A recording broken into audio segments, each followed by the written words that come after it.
Hello and welcome to Otterwood Cottage, our brand new small holding in the heart of the Lincolnshire countryside. I'm Emma and I'm delighted to have you along with us today.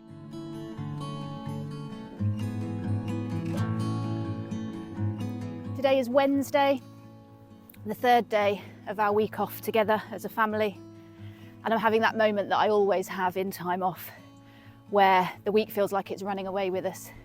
We still feel like we've got lots we want to achieve. And the time is ticking away. We're learning slowly over the years that the old adage that you overestimate what you can achieve in a day but underestimate what you can achieve in a year is definitely true. And so we try not to be too hard on ourselves if we haven't quite got to the bottom of our to-do list, or indeed have barely got a part way down our to-do list.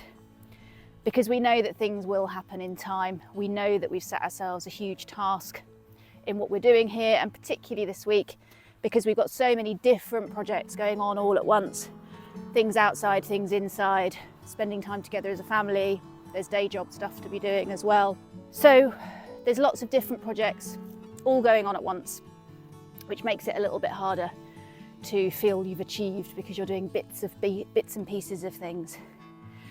But doing this YouTube channel is really helping with that, because even just watching it back at the end of the day, Mr. H and I both said it's amazing how much you realise you've achieved when you watch back just the little bits of filming that we've been doing to record what we're doing. So already, I spoke in an early video about how we think future us will be grateful to current day us for being brave and doing this channel.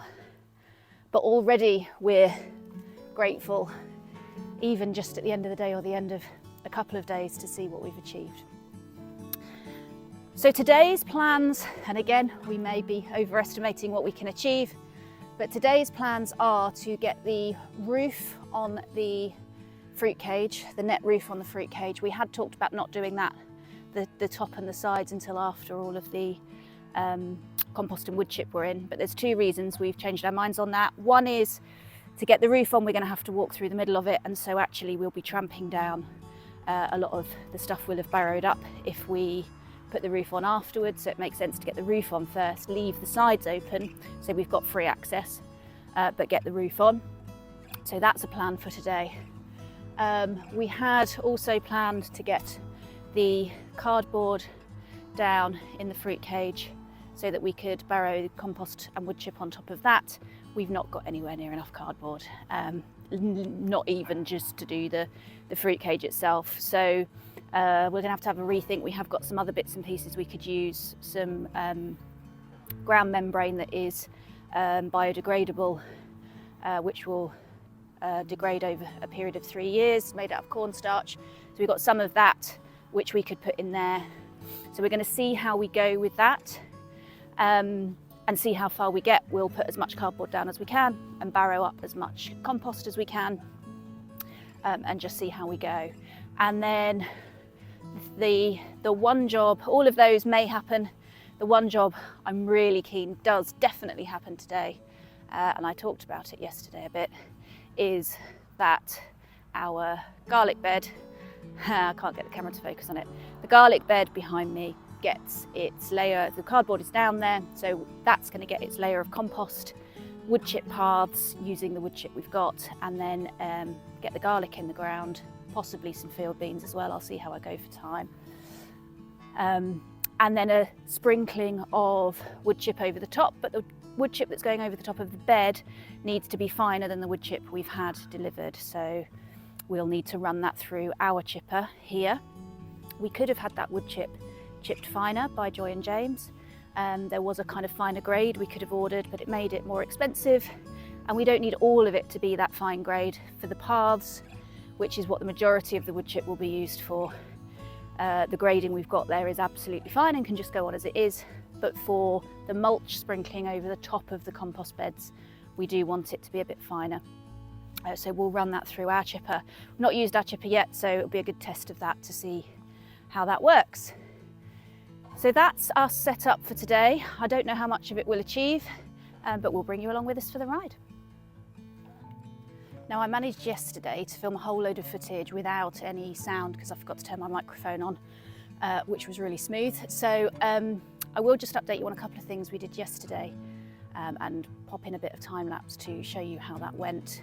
So over here you can see I did manage to show you putting in the garlic bed, but before we put that in, we wanted first to mark out roughly where our future greenhouse is going to go. So we spent some time thinking that through, marking it out, trying to think about any future issues we may have with the placement of it. And we've landed more or less here. It's around the same size as the polytunnel, which is 16 by 24 feet, is the goal for our future greenhouse. Now this is a massive project. We're planning to build it ourselves from scratch. We've got huge plans for what we want it to look like. It's going to be a very long-term project. It's not something we're going to be able to do this year, or indeed potentially even by the end of next year. But what we can do is make sure that it's marked out and we don't end up putting things where we expect the greenhouse to go. So that was one job we did yesterday. And then the other thing we did, and it's going to be quite hard to differentiate because we've got so many sticks in the ground now, but we started to mark out what will be the pathway. So these electric fence poles that I am walking between now are marking what will be a relatively wide wood chip path, and that's the same width as the fence that sits behind us. And the reason for that is that if we do eventually get an ATV or a mini tractor, or even if we just hire one in to do particular jobs, then we don't want to be having to negotiate around beds that we've placed inappropriately. So a width the same as the gate means that if we're having to trundle things around the small holding, this pathway, which will just be wood chip, we're not going to be concreting or anything like that, which will make it movable if we decide it's not quite in the right place, will allow us to manoeuvre around the property nice and easily. And it's going to come all the way up through the middle of the growing area and curve around through what will be the woodland in this half of this field that I'm approaching now. And then eventually, we've stopped here because we've got far enough, but eventually we'll carry on through the woodland and towards, over there is the gate to cowfields. So we'll have nice clear access up through the various different plots through to our other field over there.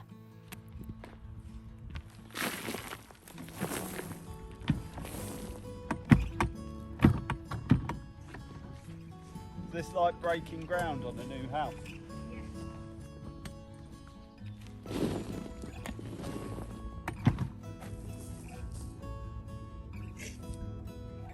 Yes.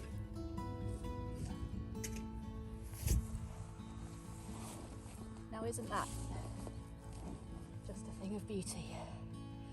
I'm going to sit here and admire it with my tea for a minute.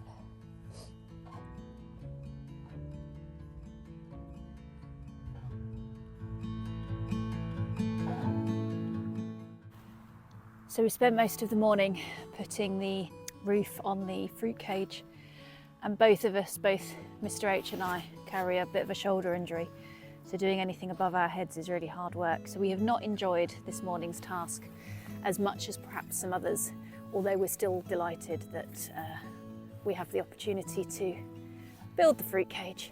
But it has been hard work this morning. So from a job we didn't enjoy too much to a job that I absolutely love, and this is a really exciting moment on the small holding because we have our first bed ready and we have the very first thing we're going to be planting in our new small holding,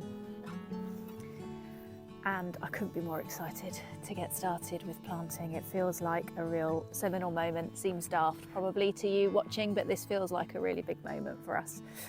So I'll tell you a little bit about the garlic we're planting and then I'll get that in the bed. So we've got a few different varieties of garlic, most of them from the Isle of Wight, the garlic farm on the Isle of Wight, which is where we love to get our garlic from. We've got a few different varieties from them and then a couple of random varieties. So we've got a Provence White, which is a soft neck garlic. We have Maddock White, also soft neck. We have Cork White, which is a hard neck variety. We have some from a French supermarket, so they are not from Isle of Wight. They are from a random French supermarket. We just saw some amazing looking garlic while we were on holiday in June and decided to pick some up. Some really fantastic, massive looking cloves in there. So we're really excited to see how that turns out. We've used supermarket garlic before, just from local supermarket here, and it's turned out fine. The stuff from the garlic farm always does better, but supermarket garlic does grow just fine.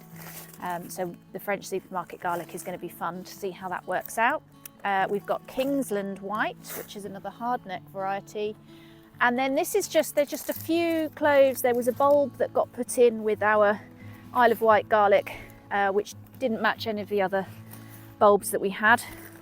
So it was in with a variety that was very definitely red-skinned. That's not red-skinned, so we're not quite sure what that is. So just an unknown variety that we're going to put in the ground anyway and see what happens. Now, if you're watching this, you're probably already a gardener, so you don't need me to tell you how to plant garlic. I don't really pay much attention to spacing. We're not very good at following rules as gardeners. Mr. H and I just tend to throw stuff in the ground and hope for the best. Sometimes it works and sometimes it doesn't. I'm not saying that's the best thing to do. You probably should read the rules and the instructions for how to do things. There will be proper spacing for these garlic bulbs. I'm sure. I'm just going to go by feel, pop them in. We tend, not that there's different schools of thought on planting garlic. Some say plant really deep. We tend to plant so that the tip is just poking out of the soil. The downside of that is they are a magnet for birds to pull them out, and we do quite often, when we've planted garlic in the past, have to come back and replant where pigeons or other birds have pulled them out. We don't know yet what predators we have here. We've not planted anything on this land, and so we are going to do a light covering of wood chip. So we're going to re-chip this. This is too big to go on top of the bed. We are going to do a light covering of wood chip, but I think also I might just cover this with some mesh, if I can find it, not yet unpacked, but if I can find the mesh that we've got, I think I might cover this bed, just because we don't know what predators we've got. We have seen rabbits who may see this as a very fun place to come and dig, so I think I will protect some of the garlic as I plant. But I've got my markers ready. I'm going to start with, just because it's the first bag I've picked up, the cork white, and start getting it in the ground.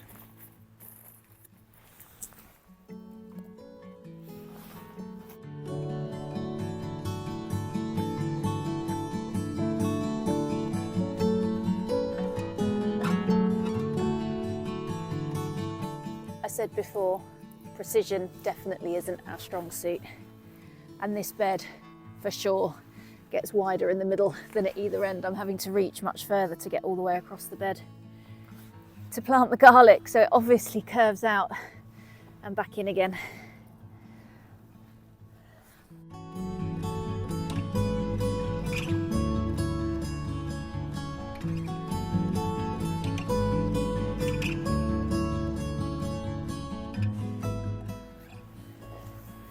Okay, garlic's planted. It's ended up taking up about 3/4 of the bed.